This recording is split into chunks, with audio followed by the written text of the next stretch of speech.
Familias Narco es una producción de DNews. Somos DNews, somos Latinoamérica. El Tren de Aragua está catalogada como una banda criminal, una de las más grandes y poderosas de Venezuela. Sus inicios se remontan al año 2005 con el sindicato de obreros que trabajaba en la construcción de un proyecto ferroviario que uniría a los estados de Aragua y Carabobo. El sindicato comenzó cobrando por la asignación de puestos de trabajo y extorsionaba a contratistas a cambio de seguridad, pero poco a poco fue ampliando sus actividades criminales. Pero desde hace años dejó de ser una simple pandilla carcelaria confinada en el estado de Aragua para convertirse en una amenaza transnacional que rápidamente se extendió por Latinoamérica, generando terror. El Tren de Aragua es una banda criminal que inició en Venezuela. Se cree que el Tren de Aragua tiene sus orígenes por el año 2005, 2006, o sea, es relativamente nueva como organización criminal y ocurre obviamente en el estado de Aragua, en Venezuela. Arrancaron como una especie de sindicato que controlaba la contratación, los sobornos alrededor de la construcción de un tren que iba a atravesar el estado de Aragua. Y como objetivo principal esa gente se dedicaba a ciertas actividades de extorsión que podría ser la matriz delictual del tren. Este proyecto no se termina de concretar y varios de los integrantes de este sindicato pues terminan siendo recluidos en lo que se conoce como el Centro Penitenciario de Aragua o la cárcel de Tocorón. Y desde la cárcel terminan organizando una banda con unos tentáculos muy poderosos, aprovechando una decisión del gobierno venezolano de entregarle a las bandas criminales el control de las cárceles. Ahí, digamos que uno de sus principales cabecillas, que es conocido como alias Niño Guerrero, empieza a organizar esta organización delincuencial y de ahí a operar de alguna u otra forma hacia otros estados dentro de Venezuela. Esto más o menos entre el 2007 y 2010 pasado este año. La crisis económica que vivió y vive Venezuela da motivo para que la delincuencia migre. De Aragua migró a Caracas y se enfrentó, por ejemplo, cara a cara con la Cota 905, que era una banda criminal muy poderosa en esa ciudad.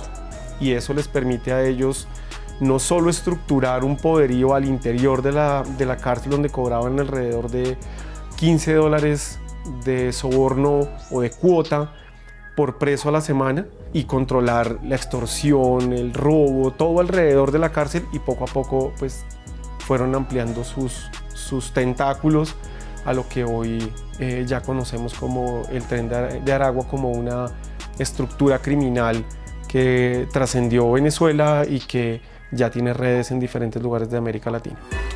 El Tren de Aragua comenzó a expandirse en varios países de América Latina, digamos que a través de las distintas fronteras entre cada uno de estos como vecinos. Arranca en Venezuela, aprovechan las dinámicas de migración que se dieron en Venezuela más o menos después del 2015. Uno de los primeros lugares donde ellos hacen presencia es en norte de Santander, alrededor de Cúcuta, que era el paso obligado de las personas que venían de Venezuela hacia Colombia, y poco a poco utilizaron la ruta de migración hacia el sur para poder sembrar estructuras en diferentes espacios.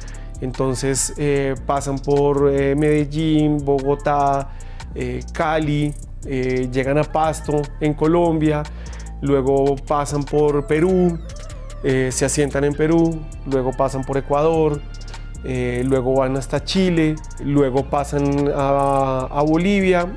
En este momento ya hay unos lazos muy fuertes con bandas de narcotráfico en Brasil, sobre todo en el norte, pero también ya están haciendo presencia en Sao Paulo. Y se dice que hay presencia del Tren de Aragua hoy día en Estados Unidos, porque es el fenómeno final o el lugar final de la migración. La migración venezolana a distintos países de Latinoamérica debido a la crisis se ha convertido en una gran oportunidad para el Tren de Aragua, debido a que los migrantes venezolanos se han convertido en las principales víctimas del tren. Los extorsionan, les cobran por pasarlos de un lugar a otro, los secuestran, los utilizan para el tráfico de migrantes o de personas, también para trata y explotación.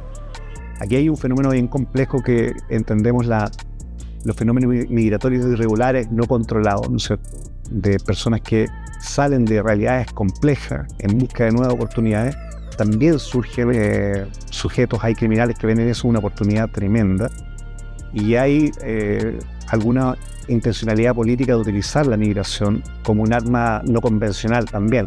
Entonces, detrás del drama de la migración irregular hay presencia delictual de gran escala y presencia delictual de oportunidades criminales menores. Uno de los elementos fundamentales es que haya migración venezolana, porque ellos controlan las dinámicas de préstamos, tráfico de personas, empleo, lo que sea, con venezolanos, pero además necesitan ciudades que tengan un flujo económico alto. Se necesita movimiento de plata, porque es a través de ese movimiento de plata donde ellos logran sembrar dinámicas criminales que les permiten luego recoger. El trato de la organización El Tren de Aragua con los migrantes es bastante complejo y pareciera que es bastante fuerte también, principalmente porque pues, los instrumentalizan en el marco de la trata de personas alrededor de lo que significa la migración ilegal y el paso por las trochas en varias partes de la frontera colombo-venezolana. Pero adicionalmente también se podría decir que existe un trato relacionado con la instrumentalización de la población migrante, es decir, que se utiliza ya sea para aportarle a su negocio del microtráfico a través de lo que significa la amenaza o la vulneración de sus propios derechos, pero también se han identificado casos de cómo estas organizaciones delincuenciales tratan a las mujeres migrantes para usos de explotación sexual en varias partes del país, sobre todo, digamos, todo lo que significa la frontera colombo-venezolana, en Bogotá y en algunas partes de la costa caribe colombiana. La migración venezolana, ¿no es cierto?, de la última oleada, por así decirlo, tuvo una oportunidad criminal para el Tren de Aragua de sacar provecho con eso. De hecho, los primeros delitos están asociados a eso: tráfico de personas, la explotación sexual, la utilización de esta debilidad de la gente que está en un proceso migratorio muy complejo, de sacar provecho de eso y obtener beneficios. Esos venezolanos que van recorriendo, que no encuentran trabajo, que no tienen plata, que están pasando necesidades, son personas que son altamente atractivas para esas bandas en un primer momento.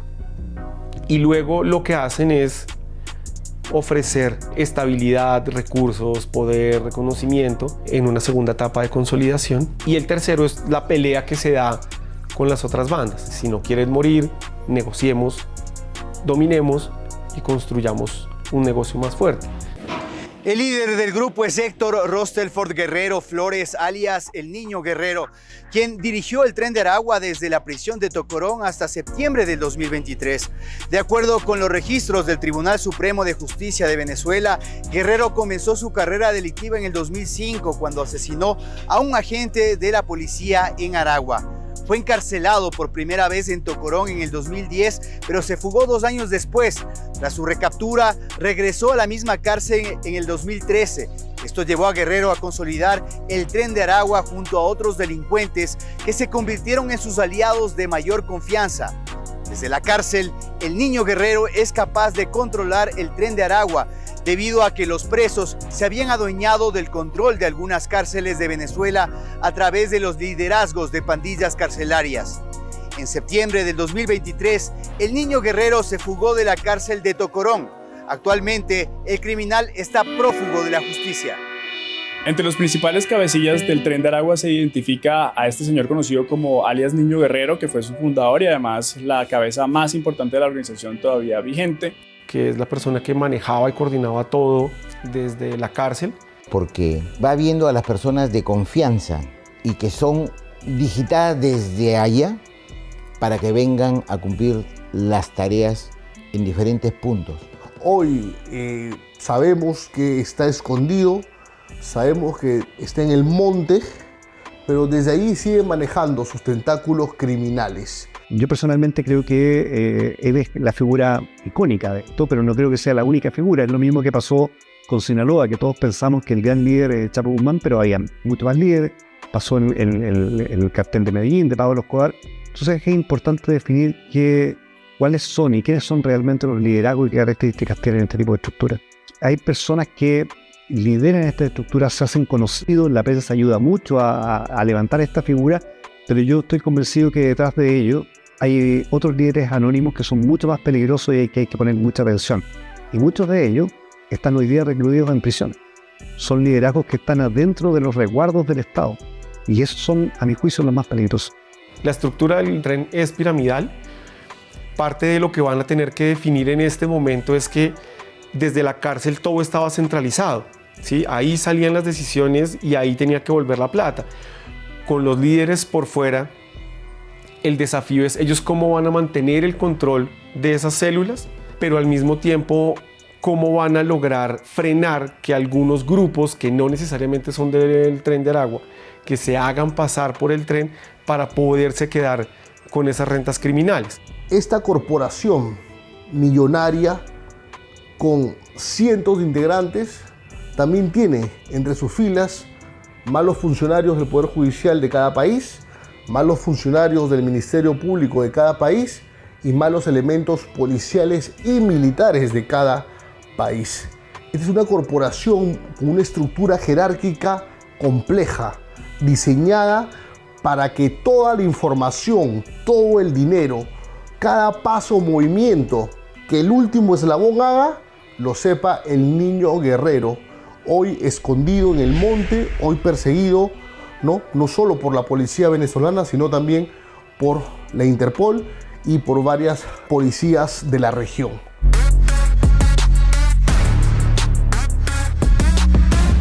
El año pasado hubo una intervención durísima en esa cárcel en Venezuela. Las cabezas del tren se volaron, están perdidas en algún lugar de América Latina. Entonces, es claro que hay un poder venezolano, no están tan identificadas esas personas, pero sí hay unas estructuras de mando claras que ellos tienen. En cada país hay un sujeto que le responde al niño guerrero y cada delito criminal le responde al líder del país. Por decir, Satanás, que estuvo operando un tiempo en Chile y en Perú fue capturado, Caracas, Armando, Rancés, Armandito, tenemos por supuesto que a Héctor Prieto Materano, a Mamuk. Acá tenemos un aproximado de 40 cabecillas y se cuentan por las plazas, por las regiones, por los espacios de tiempo en que han operado y han ejercido, que no debe ser la palabra, pero un liderazgo criminal al interior de esta mega banda transnacional, de esta organización. Y en Colombia se tienen identificado por lo menos 3 grandes cabecillas. El señor alias Brian 38, quien se encuentra recluido en la cárcel del Bosque en Barranquilla. El señor alias Mayella, que no se tiene información clara de dónde está recluido. Y el señor alias Osmer, que está en la Picota de Bogotá. Si bien están recluidos, parece que siguen cometiendo delitos desde los centros penitenciarios, por lo menos aquí en Colombia. La cárcel de Tocorón alberga aproximadamente a 5.000 reclusos. Aunque se desconoce cuántos de ellos pertenecen al Tren de Aragua, se calcula que la organización podría tener alrededor de 3.000 miembros. El lugar era territorio tomado por el Tren de Aragua. Disponía de discoteca, piscina, casino, restaurantes con terrazas, bares, licorerías, cajeros automáticos e incluso un zoológico. En ese lugar los primeros extorsionados eran los presos. Se estima que si cada recluso pagaba semanalmente una extorsión de $15, como indicaron varios de los informantes en Tocorón, la banda podía ganar hasta 3.6 millones anualmente solo dentro de la prisión. Siempre uno tiene que observar que nuestra región latinoamericana tiene una condición esencial, que es la ausencia de Estado. Donde el Estado no está, alguien suple la función del Estado. Hay funciones del Estado que son, por ejemplo, dar seguridad. Y en muchas zonas donde el Estado está ausente, alguien ofrece seguridad. Oye, no te van a robar o no te van a quemar tu local si me pagas a mí mensualmente. Esa es una condición principal, la ausencia del Estado, la corrupción, ¿no es cierto?, y el control territorial. Esos 3 componentes son muy fuertes. Hoy día, en la región tenemos un componente que yo creo que es el característico y diferenciador, que es el tema penitenciario, el control de las cárceles, el dominio de estructuras sobre otras las cárceles por las condiciones precarias en que los recintos penitenciarios se encuentran en América Latina en forma general. Que la delincuencia que opera en las calles es la misma que está dentro de las cárceles. Y ahí hay un error estratégico de los estados, y particularmente dentro de la región, que han considerado como política criminal combatirlo en las calles. Y se han desentendido de lo que ocurre con ellos al interior de una cárcel. Y las cárceles, coincidentemente, en la región se han transformado en verdaderos centros de operaciones criminales. Porque claramente el crimen no cambia porque están privados de libertad, solo se readecúan a estas condiciones. Entonces, cuando se habla de política criminal y cómo reducir el flagelo de la delincuencia, y eso se traduce en inyectar más recursos a las policías, al Ministerio Público, tribunales, lo único que tú generas es más gente presa, pero no menos delitos. Y más gente presa en condiciones bastante precarias, estás generando en esas cárceles condiciones propicias para que el crimen organizado tome el control de la cárcel. La lógica del crimen organizado, a diferencia de lo que era la delincuencia común, es el control territorial, por distintas razones, principalmente estratégicas. Para ello la cárcel hoy día es de interés estratégico tomar el control de la cárcel, porque también se hacen de un mercado cautivo que hace que la privación de libertad para algunas organizaciones sea incluso más rentable, porque venden la droga mucho más cara de lo que la están vendiendo en la calle, venden celulares, trafican muchos elementos prohibidos, y la respuesta estatal frente a un cambio en la dinámica criminal bastante acelerado, yo creo que ahí estamos en una brecha importante. Un sistema carcelario que ni siquiera tiene hoy día capacidades para mantener a la población penal en condiciones muchas veces mínimas desde el punto de vista de la dignidad, y lo segundo, la incapacidad de clasificar y segmentar a la población penal adecuadamente. Si tú no eres capaz de clasificarla adecuadamente, lo que estás generando es el contagio criminógeno. Es que personas que tienen mayor compromiso delictual sometan a otras que no lo tienen y lo encaminen a una delincuencia mucho más dura y más violenta. Entonces, lo que tú no estás haciendo hoy en los territorios, lo estás permitiendo también en las cárceles. Se supone que los estados utilizan las cárceles como el último recurso para desincentivar la carrera delictual.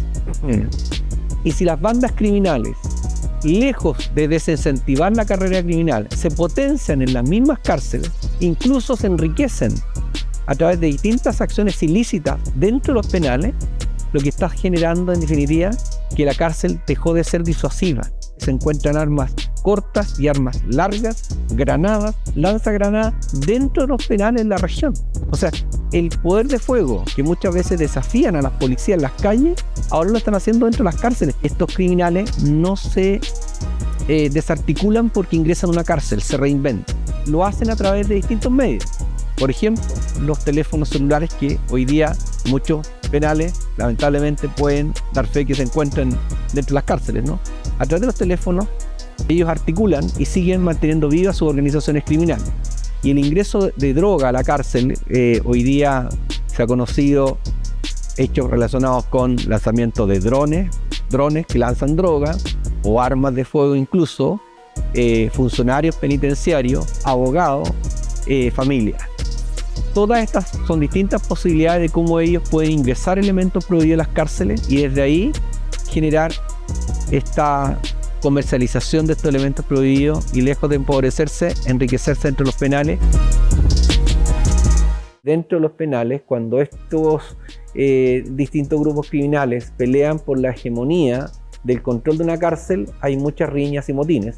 Y cuando no los hay, puede eso ser sinónimo no de tranquilidad ni control, sino de que hay una banda criminal que se ha hecho de la hegemonía del poder dentro de una cárcel. Eso también es muy peligroso. Todos los liderazgos que hay son personas que vienen con ese liderazgo de la calle, no se lo ganan dentro de la cárcel. Ellos pertenecen a grupos criminales que con una característica de estos grupos criminales que han llegado a Chile, entre eso el Tren de Aragua, ellos tienen también miembros que les siguen.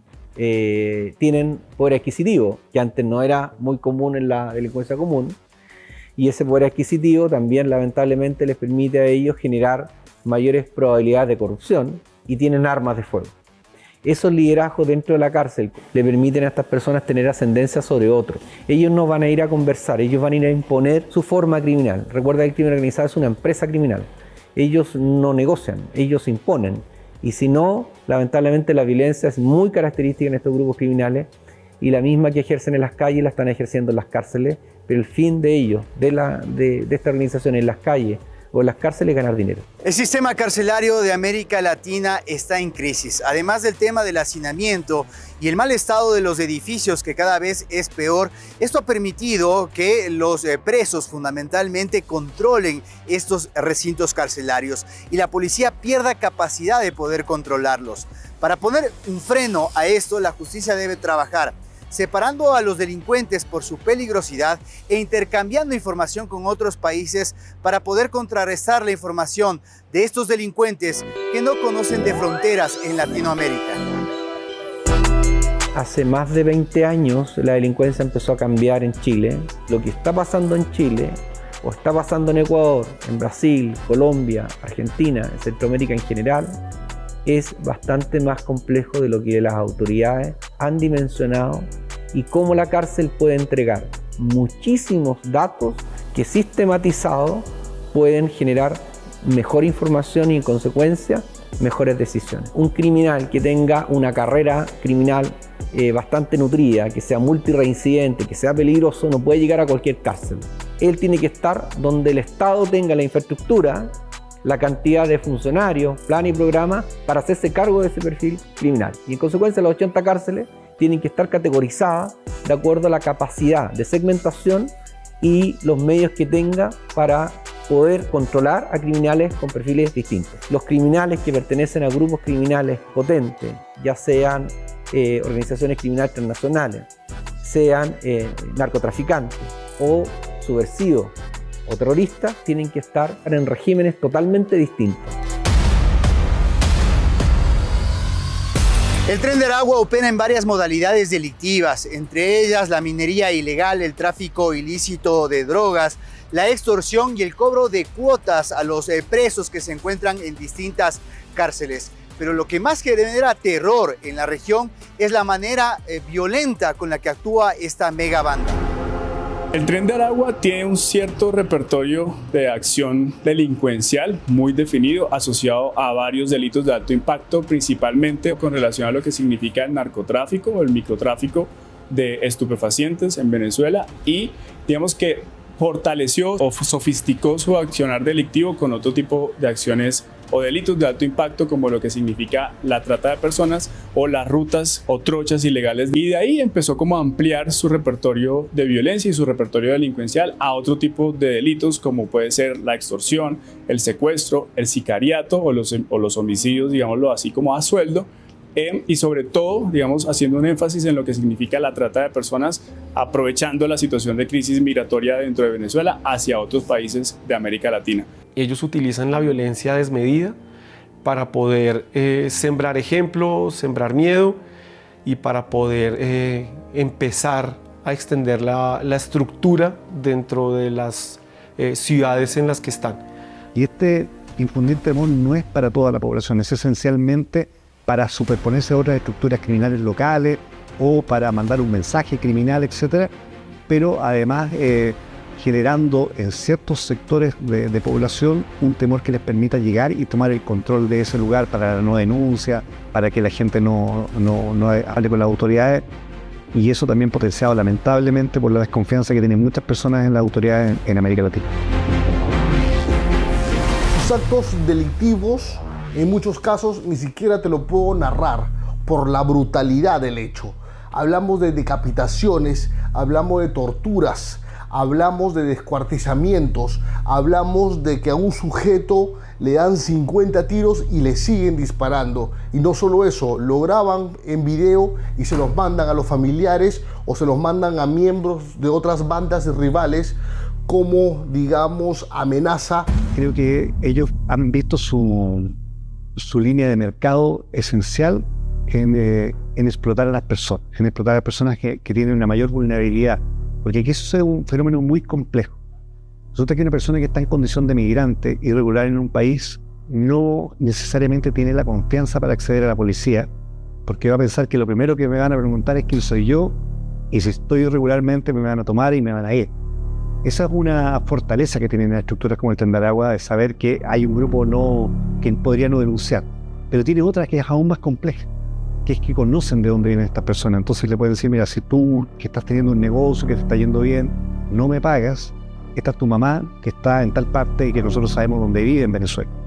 Ese tipo de extorsión es no denunciable y quizás es uno de los mayores desafíos de los países de entender cuánto es la cifra negra de presencia de estas estructuras que generan todos estos fenómenos de imitación, de franquiciados, etc. Hay casos en Perú, Ecuador, hay casos en Chile, donde, por ejemplo, el control del negocio de la prostitución se ha hecho o porque matan a las personas que controlan el negocio o porque amenazan, matan a mujeres que ejercen la prostitución para poder llevar mujeres venezolanas a esas zonas y poder controlar mejor ese negocio. Ellos establecen un control primero por dinámicas criminales que son conocidas, la droga, la venta de droga, el robo, la extorsión, pero luego cuando se van consolidando entran con los micropréstamos o gota a gota, que es como se conocen en Colombia, que eso les da una dependencia enorme a las personas que entran en ese proceso. Y desde ahí ya empieza todo un mecanismo de desarraigo, de traslado, de transporte y de alojamiento, alimentación, vestido, etcétera, lo que va generando una deuda en las personas y una dependencia. Establecen algunas alianzas con bandas locales para tener mejor armamento y mucha más fuerza a la hora de actuar, y a las personas que no hacen parte de esas bandas les declaran una guerra donde usan la violencia para que todo el mundo tenga miedo y actúe en consonancia con lo que ellos quieren hacer. Y luego tienen una etapa de consolidación que es donde ya no están preocupados simplemente por la generación del recurso y el control del delito, sino que exista un flujo económico, logístico, de todo lo que necesitan para poder mantener el control de la zona en la que están trabajando. Hoy tienen plata, tienen armamento, tienen gente y tienen fama, y eso pues obviamente abona el terreno. En América Latina el crimen organizado se está expandiendo y actualizando mediante alianzas. El caso del fiscal paraguayo Marcelo Pecci, asesinado en Cartagena, es el mejor ejemplo. Fue amenazado por una organización que opera entre Paraguay y Uruguay y luego asesinado en Colombia con participación de colombianos y venezolanos vinculados al Tren de Aragua. Esta organización también mantiene numerosos vínculos con el crimen organizado y con grupos carcelarios, tanto en Venezuela como en otros países, con los que ha establecido pactos de no agresión e incluso alianzas para repartirse las rentas criminales. Además, el Tren de Aragua recluta y financia pequeñas pandillas criminales para cometer secuestros y extorsiones. De esta manera crece su fuerza en tierras latinoamericanas. Hace varios años América Latina está teniendo una recomposición de equilibrios criminales, o sea, una reconfiguración de los equilibrios criminales conocidos. Esto es una secuencia tipo efecto mariposa donde todo va vinculándose. Entonces, la caída, por ejemplo, la detención del Chapo Guzmán, del cartel de Sinaloa, potencia otra estructura criminal como el cartel Jalisco Nueva Generación, y eso genera efectos en operadores logísticos criminales de otras regiones, en Ecuador, en Colombia, etc. Entonces se va potenciando un reacomodo criminal donde es necesario potenciar marca, o sea, empezar a hacerse conocido. Ellos van posicionándose y mandando un mensaje en esta especie de mercado o bolsa de comercio criminal diciendo: soy un socio confiable, confía en mí, puedo ayudarte mucho más de lo que tú te imaginas, sé controlar territorio, etc. Las marcas se potencian y eso genera efectos como de grupos más pequeños que dicen: mira, en vez de esperar muchos años de evolución, asociémonos con esta persona. Van y dicen: mira, podemos ser sus franquiciados. Ok, van a ser nuestros franquiciados. Esto desde una perspectiva bastante económica. Podemos ser imitadores, ¿no es cierto? Y hay algunos que sin pedir permiso se convierten en usurpadores de la marca criminal original se entera y se crean efectos de violencia dramática como los que vemos en la región y que a veces parecen ser inexplicables, pero que tendrían probablemente una explicación más cercana a eso. La estructura fundamental del Tren de Aragua es venezolana, pero en la medida que han ido llegando a otros lugares, pues obviamente establecen vínculos con personas que no son venezolanas, establecen alianzas con bandas que no son venezolanas y que controlan delitos, que es lo que finalmente les permite que ellos tengan una sostenibilidad y una presencia en esos territorios. O sea, no están en conflicto permanente con los locales, sino que los han incorporado y han encontrado un camino para poder trabajar y delinquir juntos. Adicionalmente tienen una forma de proceder relacionado con lo que nosotros denominamos como un outsourcing criminal o una subcontratación criminal. Es decir, puede tener su centro de operación en Venezuela, pero de ahí subcontratan organizaciones delincuenciales de mediano o de menor alcance para ejecutar esas acciones delictivas. Eso es lo que se conoce como un outsourcing criminal, y es básicamente que esta organización grande, conocida como el Tren de Aragua, subcontrata pequeñas para que realicen las extorsiones, para que secuestren, para que comercialicen la droga, para que realicen los sicariatos o los homicidios que decían hacer en el marco del ajuste de cuentas. Entonces, funcionan también en esa dinámica hacia abajo, pero incluso también hay registros de otras organizaciones que dicen que son subcontratados por carteles de droga mucho más grandes a nivel Latinoamérica, como pueden ser los carteles mexicanos, y ahí incidiendo a otros países del continente.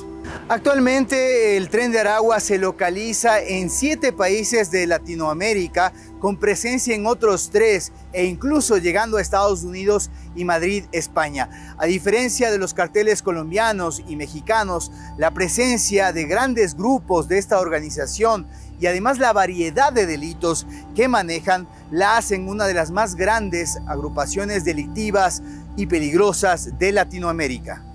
Hay unas rentas criminales que siempre han estado, pero en la medida en que tú controlas rentas criminales, controlas territorio, controlas la violencia, te conviertes en un operador del delito con un alcance inimaginable. ¿Por qué? Porque nosotros tenemos una idea de la Mara Salvatrucha, que es otra de las bandas difíciles de América Latina, pero está concentrada en Centroamérica y en Norteamérica. Cuando uno mira los carteles mexicanos, los nuevos, pues ellos están haciendo una presencia sobre todo en lugares donde se produce y se comercializa la droga para llevarla a algún lugar. Los carteles colombianos eran empresas criminales que controlaban la producción, la comercialización y la distribución de la droga. Pero cuando hablas de la guerrilla tenía unas redes también con el narcotráfico y con el secuestro. Pero lo que estás teniendo con el Tren de Aragua es el control de una gran variedad de delitos que hace que tu flexibilidad comercial y empresarial te lleve a unos niveles de rentabilidad elevadísimos, ¿sí? Porque tú estás controlando la presencia en zonas de explotación de oro, extorsión, robo, secuestro, gota a gota, trata de personas, delitos cibernéticos, el lavado de activos, tienen todo, es una multinacional, o sea, casi que uno podría decir que es como una especie de multinivel delictivo, y eso les permite a ellos incorporar prácticas, incorporar gente, mantener presencia, generar más miedo, pero además convertirse en una banda global. El Tren ha logrado establecer, por ejemplo, en Brasil, con el Comando Capital, una alianza. Conocida como el primer Comando da Capital, que es también una organización delincuencial como de la misma índole del Tren de Aragua. En Colombia, por lo menos, lo que se sabe es que tuvo fuertes enfrentamientos con el ELN y el EPL en Norte de Santander, y en la capital del país se disputa con otros como alias Satanás o con otras organizaciones como los Camilos alrededor de lo que significa el negocio del microtráfico y de la extorsión. Pero al mismo tiempo hay unas alianzas que se están desarrollando, que se venían desarrollando para poder llevar la cocaína a los países, sobre todo escandinavos, a través de Ecuador, que es lo que explica por qué Ecuador en tan poco tiempo se ha convertido en el epicentro de una violencia desmedida que antes no existía. Y es que desde los puertos de Ecuador están viajando contenedores cargados de droga para que se distribuyan en Holanda, en Bélgica y sus alrededores, con unas mafias pues poderosísimas que antes eran fuertes en drogas sintéticas. Entonces hay un cambio, de allá para acá traen droga sintética y de aquí para allá pues va la cocaína. Está dolarizada la economía en Ecuador, ¿cierto? Y eso permite que la plata se lave más rápido que en el resto de los países de América Latina. En Perú, la megabanda criminal opera bajo la modalidad de franquicias y está involucrada en actividades ilícitas como la trata de personas para la explotación sexual, extorsión, sicariato, tráfico de migrantes, lavado de dinero, robo, secuestros, tráfico ilegal de oro, narcotráfico y también otras actividades delictivas. A pesar de los golpes asestados al Tren de Aragua en Perú, expertos ven como un desafío la permanencia de delincuentes venezolanos en cárceles peruanas, enfrentándose a la sobrepoblación, la falta de tecnología para seguir el rastro de otras células y el riesgo de la expansión de la organización criminal en los centros penitenciarios de ese país. El Tren de Aragua llega al Perú a través de esta migración que evidenció los ciudadanos venezolanos. En estricto, 2017 y 2018 empiezan a pasar por la frontera del norte miles de venezolanos. Con toda esta migración también ingresan, siempre de manera ilegal, los integrantes de esta mega banda transnacional, criminal, el Tren de Aragua. Cuando ello se produce, definitivamente hay un cambio, pero rotundo, en los niveles de violencia, en la criminalidad y en la delincuencia en nuestro país. Vemos algunos arrebatos, por ejemplo, de cadenas de oro, lo que, digamos, no estábamos acostumbrados. Vemos algunos arrebatos de Rolex que seguían desde el aeropuerto, no estábamos acostumbrados. Vemos algunas cuadritas de chicas venezolanas dominadas por un sujeto, por dos sujetos. No estábamos acostumbrados a eso. Pasa la pandemia y lo que era, digamos, robos, lo que era un grupo de chicas en una cuadra, lo que era algunas extorsiones de alto calibre, el cual no estábamos acostumbrados, digamos, se convirtió ya en una masa criminal diaria que puso en peligro la seguridad nacional del Perú.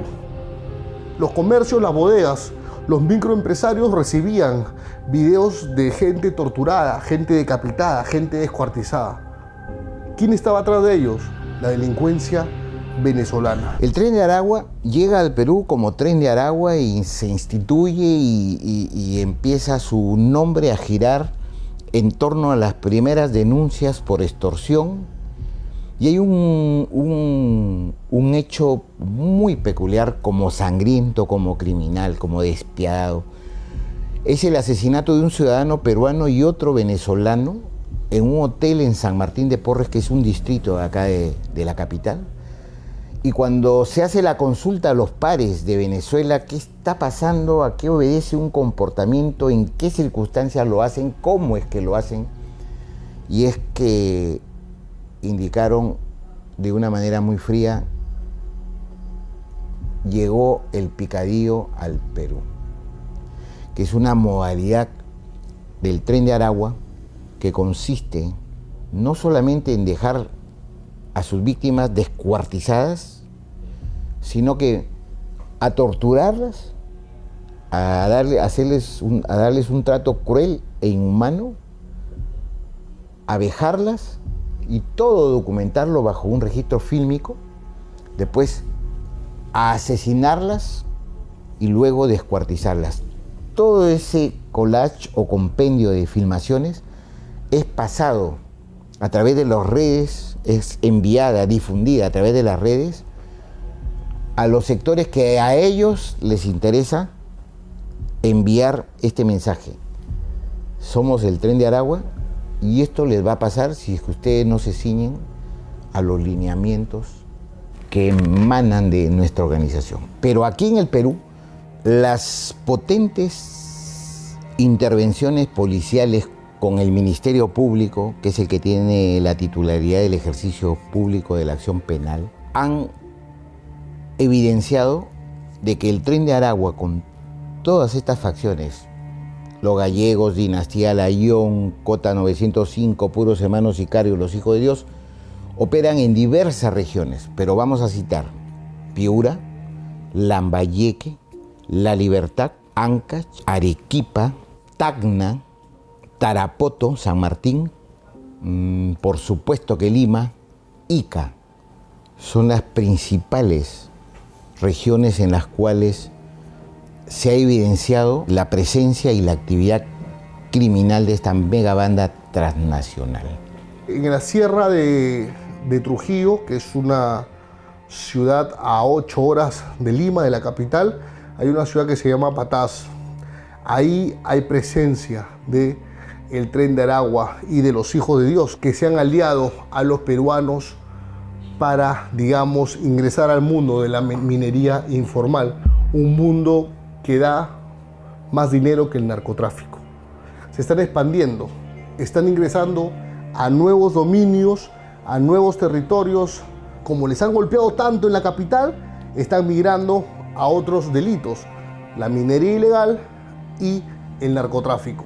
La minería ilegal en el norte y el narcotráfico en el sur. En Colombia, el Tren de Aragua se ubica primero en la frontera. Allí empiezan a desarrollar actividades especialmente de extorsión, pero terminan siendo combatidos por el ELN y se dispersan por distintas ciudades del país. El Tren de Aragua comenzó a estallar a las organizaciones colombianas desde adentro. Inició un ciclo de traiciones entre ellos que terminó con la conquista de la banda venezolana y la desaparición de organizaciones bogotanas como Los Camilos. Esa guerra a muerte, que dejó más de 36 muertos, fue la puerta de entrada del crimen venezolano. La conquista de la ciudad por el Tren de Aragua cambió por completo la forma en la que se combate la seguridad en Bogotá.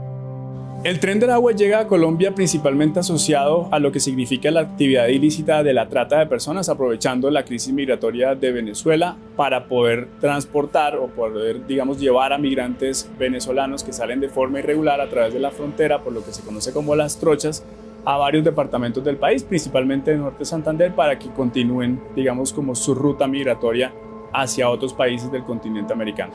Entonces lo primero era por dónde iban a pasar, cuánto valía transportarlos, cuánto valía la comida, la dormida. Luego necesitaban plata para poder pagar, entonces qué tipo de trabajos iban a hacer. Mujeres que venían viajando solas o sin familia, pues sin cabeza de familia, ellas eran las que tenían que responder por niños, pues se convirtieron en blanco perfecto para la prostitución y para la trata de mujeres. Empiezan a controlar el consumo de droga, ¿sí? Y empiezan a permear todas esas dinámicas criminales que finalmente les dan un poder en esas ciudades a donde ellos van llegando. Y el tema del gota a gota yo creo que es donde está la determinante fundamental, porque pues droga se vende ya en las ciudades, extorsión hay en las ciudades, pero el hecho de que yo tenga que depender de que me presten para poder vivir en un lugar, poder comer, poder quedarme, y que esa plata gota a gota sea un pagadiario en el que yo tengo que pagar intereses permanentemente, pues simplemente hace que yo quede preso de esas estructuras criminales.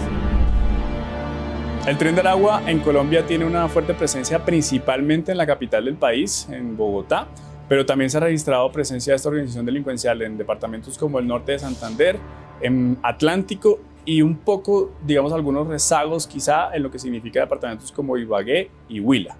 Pero también están en Antioquia, en Medellín, en Bogotá, en Cundinamarca, en el eje cafetero, están en el Cauca, están en Nariño. Coincide exactamente con el camino, la ruta que han venido haciendo las personas que por necesidad han tenido que salir de Venezuela en busca de un mejor futuro. Sí, esa es una traza que hay por toda América Latina. ¿Y por qué están llegando a Estados Unidos? Porque hay muchas personas de Venezuela que sienten que la situación económica de América Latina no está buena, entonces están tomando la decisión de pedir asilo o de viajar a Estados Unidos, ya sea de forma legal o de forma ilegal, y eso hace que ellos lleguen allá con, pues llegan los venezolanos y con ellos pues llegan también las redes que aprovechan esa migración para utilizar ese bajo perfil y poder sembrar el terror en algunas zonas. Ya hay sicariato a manos de venezolanos en Estados Unidos y es lo que prende las alarmas de las autoridades.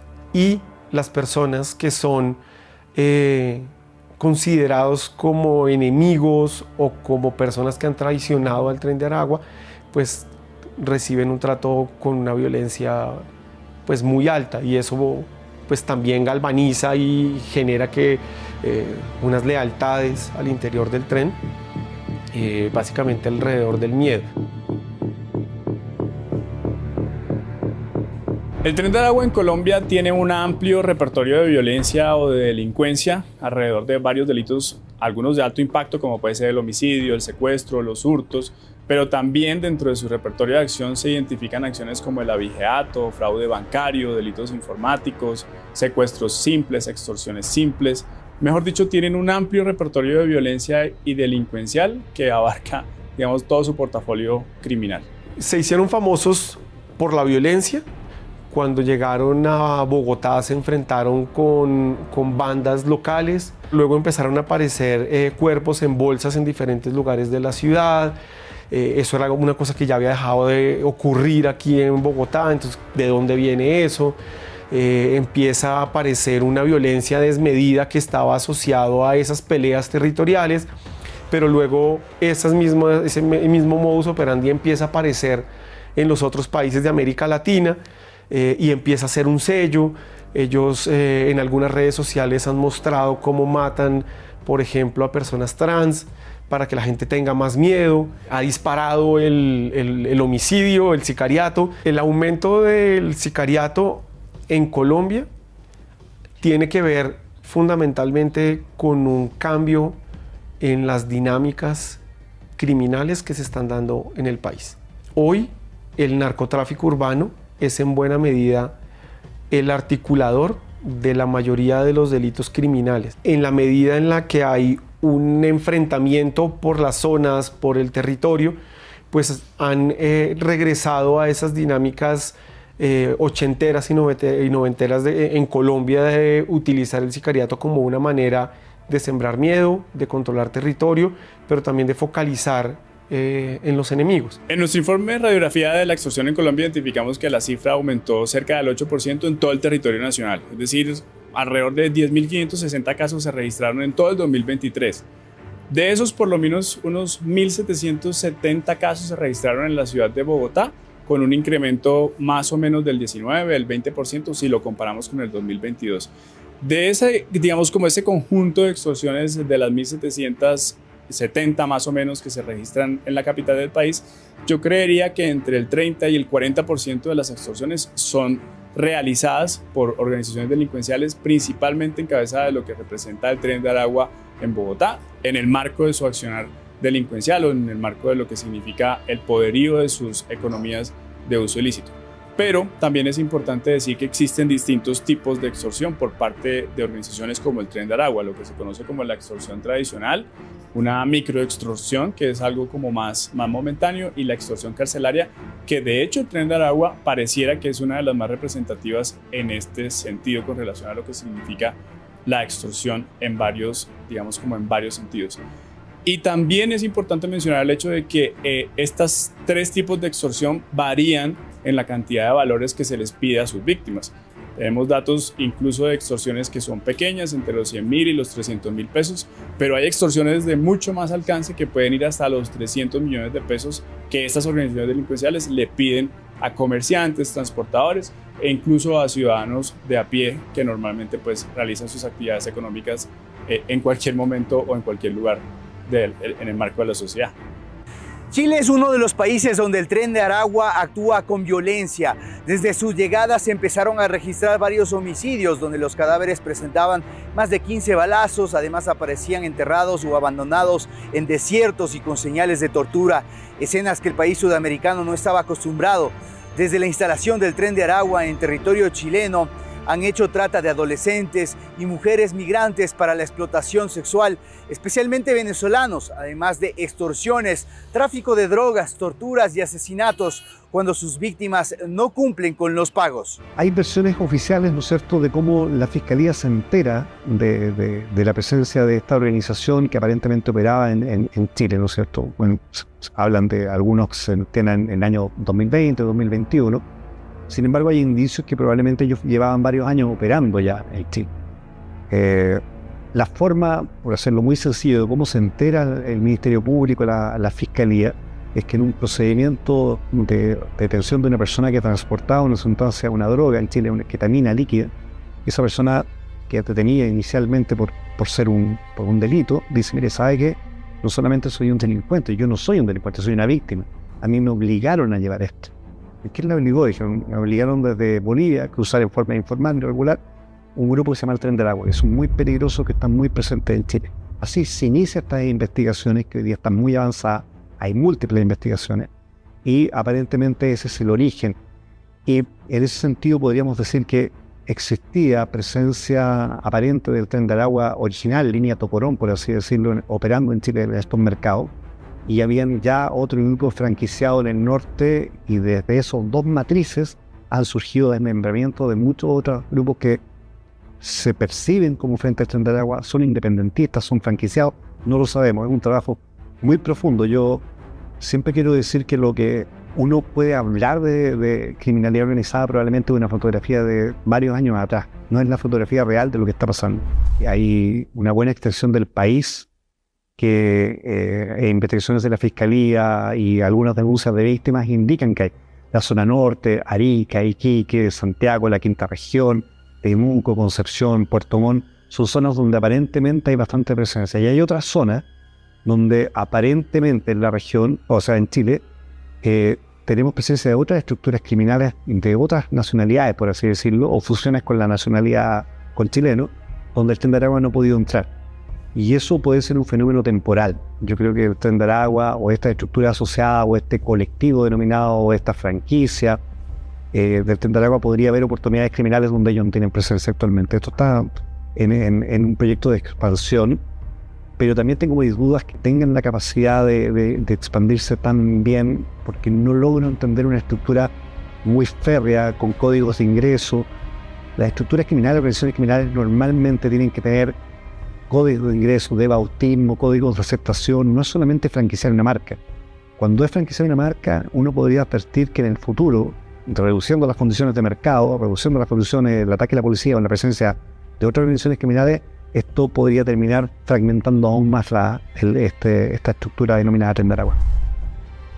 El crimen organizado es una gran amenaza a las democracias, es una afectación a las democracias como las conocemos. La criminalidad utiliza las debilidades de la democracia para su ingreso, para poder superponerse. Entonces, en la medida que en una región tan politizada como América Latina, el tema de combatir el crimen sea una forma de echarse la culpa unos a otros, o sea, no vamos a avanzar mucho. Lo primero es despolitizar este fenómeno y entender qué aliados reales tenemos para poder interconectar información para combatir una criminalidad en red.